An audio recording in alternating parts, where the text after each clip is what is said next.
So today is the 20th of February 2021. And it's close to Magha Puja Day, which is the 15th day of the third lunar month. And it's this important day in Buddhism because on this day the Buddha laid down the fundamentals of the Dhamma, that which all of the 84,000 teachings of the Buddha comes into. They can all be summarized by these three aspects, or these 3 pointers. The first of which is to abandon all papa, all evil or wrongdoing, and then to bring skillfulness to completion, and the third, to make the mind bright and pure. So on this day of Magha Puja, there were monks who gathered together, and all of them were arahants. They all had hearts that were pure already. And the Buddha saw that this was a very good opportunity to teach and to lay down the fundamentals of these teachings in a way that was very easy to understand. So the abandoning of wrongdoing, the giving rise to skillfulness, making the mind bright and pure. So if we look into our everyday lives, we can ask ourselves, well, what things in our lives are skillful and what is wrongdoing? And we go about developing our minds so that they reach a state of purity. Because we all wish for the mind to be in a bright, joyful state. And do we wish for Nibbāna? We see that this Nibbāna, it's the highest happiness, that which doesn't have any form of stress or discontent mixed within it. Even the happiness of heaven, the happiness of the Brahma realms, it can't compare with Nibbāna. Nibbāna is the supreme happiness. So when we hear this, when we know about this, that Nibbāna is it's very happy, it's this highest happiness, it's a very subtle, refined happiness, then we understand that all the different levels of heaven, they can't compete with that. Even the celestial joys that are experienced in all the different levels of the heaven, they can't compare with the samadhi of a Brahma God. The happiness that the Brahmas experience is much more full, much greater than the Devas. But whether it's a Deva or a Brahma, when their merit runs out, then they have to die from that state. If they have some merit left, then they can get reborn as a human. But if their papa, if this wrongdoing that they've created is greater, then they will fall to an even lower state. So this shows us that these things are not sure. The Brahmas, they will actually have enough energy of samadhi so that when they pass away, they will get born as humans. But for Devas, it's not sure where they'll go. Other than the Devas that have created a lot of merits, that have raised up their barami to a very high level already, for them, they just oscillate between the human realm and the heaven realms and go back and forth between these two until their minds reach purity and they're able to enter into Nibbāna. So this Nibbāna, it has immense value. There's a happiness with no suffering mixed into it at all. And if we look at it in an easy way, we see that when the mind is in the human realm, we may have a lot of wealth or just a little bit of wealth. But no matter how much or little we have, we all have suffering. If people praise us, then we feel happy. if they criticize us, if they shout at us, then there are other kinds of feelings that arise. But all of these arise and cease. So if we experience one of the 8 worldly winds that gives us ease that we like, such as gain, praise, status, and pleasure, then the heart kind of enjoys that. But other times we get things that we don't like. We meet with loss and loss of status, with censure, with criticism, with suffering. But for those whose minds are well trained, whose minds are pure already, they'll understand that when they meet with all of these things, it's just nature, and their hearts won't suffer along with it. So this shows that the mind has already entered into Nibbāna at this level. And people who have a lot of wealth, they usually attach to that wealth and they're concerned about it. And people who have a lot of land, before they die, they have concern about that land. So this is dangerous. There was a monk who was attached to the robes that he was wearing, and he had this concern, he had attachment, clinging towards it. And when he passed away, he got reborn as a gnat within the robe. So wherever we're attached, whatever we have concern about, that's where we'll get born. If we have a lot of attachment towards a house, we may get reborn as a gecko in that house. If we have attachment to our wealth, we may get born around the place where that wealth is. So this is really dangerous. And this money, it can't take us to heaven unless we are intelligent. And because for those people who do have intelligence, then they'll use their wealth to build up goodness. And then the mind before death is in a very happy state, and so it can go to heaven. And it shows that these people have wisdom. So we need, therefore, to train our minds. Because the things which bring up suffering are present, and the most basic of that, or the first thing which brings up suffering, is this papa, is evil or wrongdoing. And if that papa is still there within us, then we won't be able to understand the Dhamma. It's not that we can just suddenly let go and realize truth because of the presence of that papa. And so the Buddha was very intelligent in the way that he taught, and he knew that all people, that when they get wealth, they become worried and concerned about it. So he taught to sacrifice, to be generous, to help out society.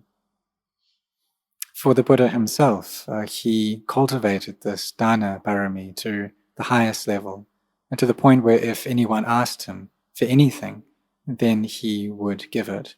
And that's how he trained himself in the life prior to his final life. And the reason that he gave all that away was for the sake of bodhinyana, for this awakened knowledge. And so he trained and completed these paramis in that way. But for those of us who are after the plane of the savakas, of the awakened disciples of the Buddha, then when we give, we do so in line with our means. And we do so in order to abandon our selfishness.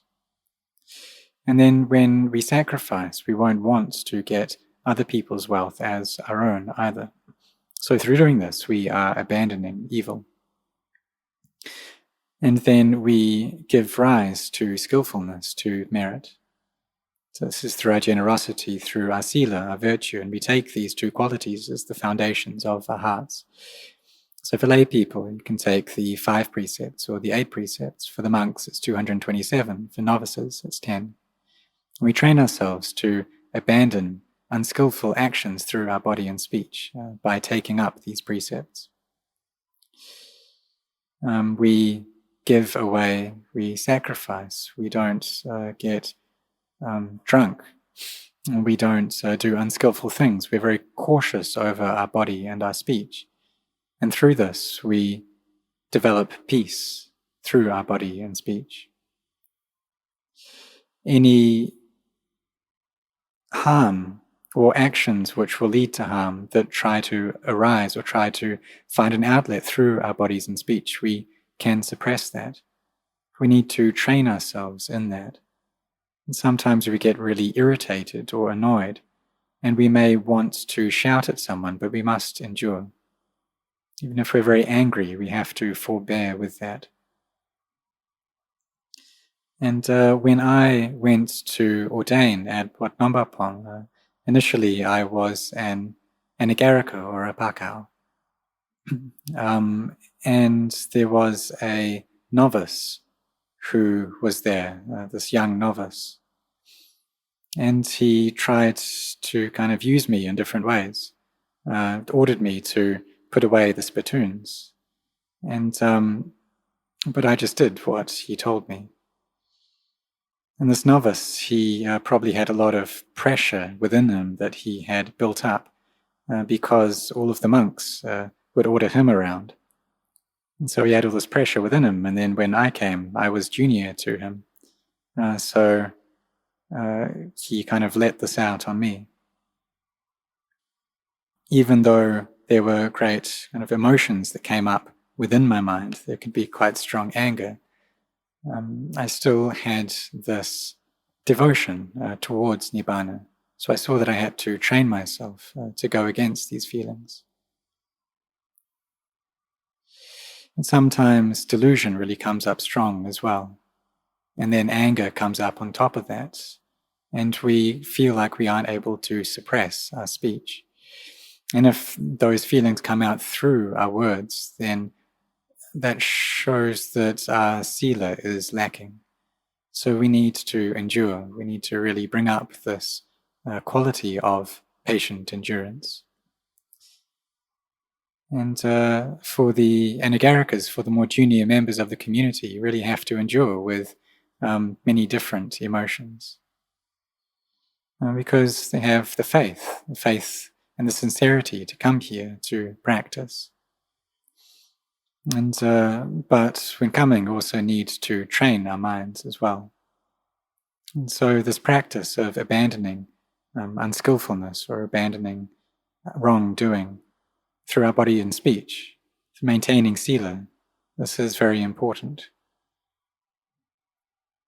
And sometimes samadhi just isn't there. So we really have to put up a fight at those times with all of the different emotions that we feel. Maybe anger comes up really strong, but we must be mindful of all the feelings that are present within our hearts. When anger comes up, or love, or hate, or fear, these things arise due to a sense of self. So the Buddha taught the fundamentals of the practice of abandoning wrongdoing, giving rise to skillfulness. And we take these as our ideology, as our highest aspiration. And in taking that path, we need to train the mind in forbearance.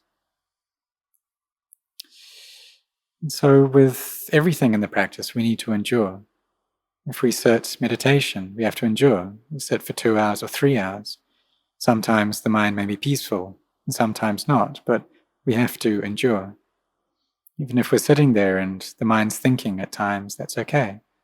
There may be chanting at other times, but no matter what, we endure. And why is that? Because we have Nibbāna as our highest aspiration. And if we don't endure, we'll never get to see the truth. We'll never get to know the Dhamma. We'll never reach Nibbāna. So we don't harm any being. We don't kill any animals. We don't cause any distress. And the reason is because we wish for peace. We don't speak any words that cause harm, and we endure. And maybe there's quite a lot of anger there within our hearts, but at the same time, we have this ideal there in our hearts, that we are summoners. We are those who wish for peace and are imbued with peace. So the fundamentals of the practice, this way of practice, and our ideology, our ideals, they are linked together. So this way of practice is that of abandoning wrongdoing, of giving rise to skillfulness, of making the mind pure. And the ideal that we hold is to bring about internal peace. So in the beginning we do this through our sila. We don't harm ourselves, we don't harm others. And when we have this ideal, this highest aspiration of Nibbāna, then all the things we do are for Nibbāna. And that whole path that falls within abandoning harm, abandoning evil, giving rise to skillfulness, making the mind pure. And this purity of mind itself is Nibbāna. And we do this because we have this ideal, this wish to get to Nibbāna. So we need, therefore, to really be focused, to use all the energy of our bodies and our minds to endure with everything. And sometimes there are many, many emotions that come up in our hearts, but we must endure with this. We must carry on, because we have this aspiration to see the Dhamma. For those who have come to ordain, whether they are Thais or whether they've come from overseas, it's really not easy to stay in the robes for 5 years or 10 years. It's no small matter. But we have this ideal within us, this aspiration, the highest aspiration. And when it's like this, when we have this, then we really need to be focused on this practice, focused on meditation. All forms of skillful things, we need to try to put them into action, to do them. And really, this path of practice is easy. We listen to the teachings, and then we follow those teachings. We make our minds sturdy, unshakable like the earth. We bring them to stillness. We train them to be strong. Sometimes we get peaceful, sometimes the mind's all stirred up. But we don't give up, we don't become disheartened. And sometimes we may listen to a Dhamma talk and we don't understand what's being said. Maybe we don't understand Thai yet, but we don't worry about that either. Really, when we don't understand the meaning, we can just follow our breath, watch the breath as it comes in and goes out, and make the mind at ease. And all throughout the day, we recite these words of Buddha, Dhamma, Sangha without stop, never throwing away our mindfulness. We do this every single day. And by doing this, we give rise to immense value in our lives. So may all of you be really sincere in this, bringing your mind to peace, so that you're able to contemplate the body in a way that you can understand it clearly, seeing that this body is a collection of elements, that it's just filled with things like blood and bones. And all of these things, they come from cells, and the cells in turn come from elements. And these arise or arrive within our bodies from the food that we eat. So we eat this food, and then the body digests it, and then absorbs it into the body. And so we can contemplate and think about the body in this way, that it's composed of all these different parts which arise from the food that we eat. And this food within it, it has things like calcium, sodium, phosphorus. And that's all there within the food. And then the body is able to digest it and take it in. This is looking at it in quite a refined way. But if we look at food in a coarse way, we just see rice or flour, for instance. And if the body doesn't or isn't able to digest these things, then it just fills up the body. But because we can digest it, because we can burn this food, it turns into something more refined that the body is able to absorb and take in. And then the blood takes these different elements and minerals around to the various cells in the body.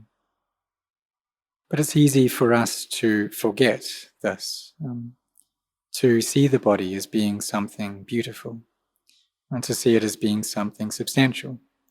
But really, it just comes from the food that we eat. It arises from nature.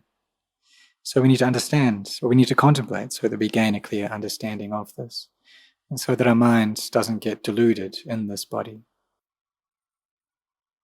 So when we have internal peace, then we will gain an understanding of this, that it's just something that follows nature. And through doing this, we see the Dhamma, we see Nibbāna, and we experience really profound happiness. And sometimes we may be happy, but in a way that lacks wisdom.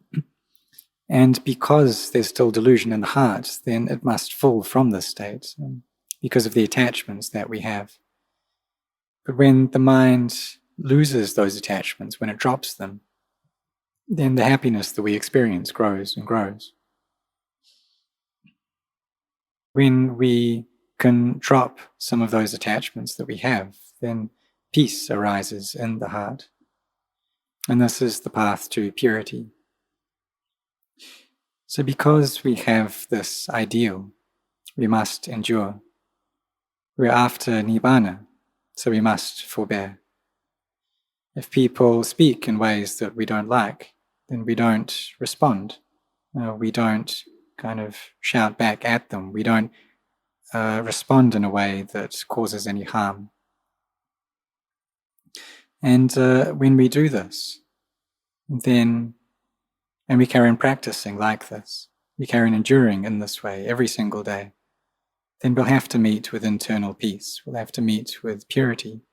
We'll have to see and know the Dhamma. So may you all set your hearts on this.